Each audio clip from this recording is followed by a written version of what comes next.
আমি বারবার যাই, কিন্তু বিরোধী দলে থাকার কারণে মনে হয় ওনারা গুরুত্ব দিতে চান না, খালি ঘোরাতে থাকেন। আমার কুষ্টিয়াতে সবচাইতে ৭,৫০০, আমি কিছুদিন আগে বলেছিলাম এখানে ৭৫০ কোটি টাকার একটা প্রজেক্ট। এটা শুধুমাত্র কিছু কারণে চালু হচ্ছে না পূর্ণাঙ্গভাবে। ২৩টা বিভাগ চালু হওয়ার কথা, সেখানে প্রায় ৫-৬টা জেলার মানুষের উপকারের জন্যে। এই আর্মিদের সেখানে বসবাস করার কারণে আমরা পূর্ণাঙ্গভাবে চালু করতে পারছি না।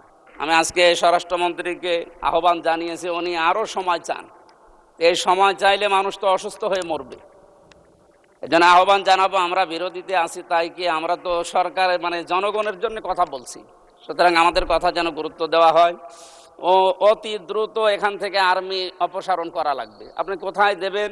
বিভিন্ন জায়গায় পড়ে আছে, আমাদের কুষ্টিয়া শহরের বিভিন্ন জায়গা। ওই জায়গাগুলোতে এখন যদি জরুরি রাখা লাগে সেখানে রাখবে, নিজেরা ব্যবহার করবে, অথবা বাইরের যে দেশগুলো যারা পারে তাদেরকে, এই মালয়েশিয়ার মতো অথবা থাইল্যান্ডের মতো, এদের মতো আশপাশ উন্নত দেশগুলো থেকে আমরা চায়নাকে ডাকতে পারি, তুরস্ককে ডাকতে পারি।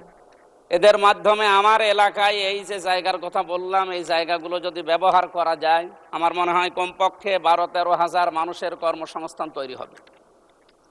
আমি বারবার যাই, কিন্তু বিরোধী দলে থাকার কারণে মনে হয় ওনারা গুরুত্ব দিতে চান না, খালি ঘোরাতে থাকেন। আমার কুষ্টিয়াতে সবচাইতে ৭,৫০০, আমি কিছুদিন আগে বলেছিলাম এখানে ৭৫০ কোটি টাকার একটা প্রজেক্ট।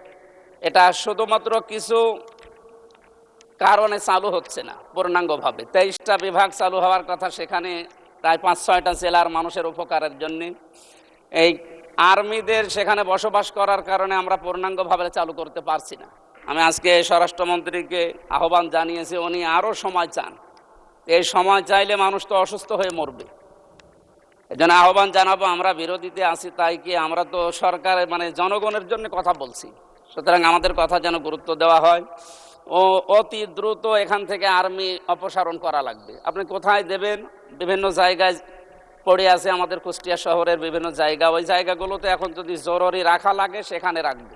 এই জায়গাটা পরিষ্কার না করা হলে আমাদের সেবা ব্যাহত হচ্ছে এবং বিভাগগুলো খোলা যাচ্ছে না। আমরা কালকেও কুষ্টিয়া থেকে আসলাম এই কথাগুলো জানার পর।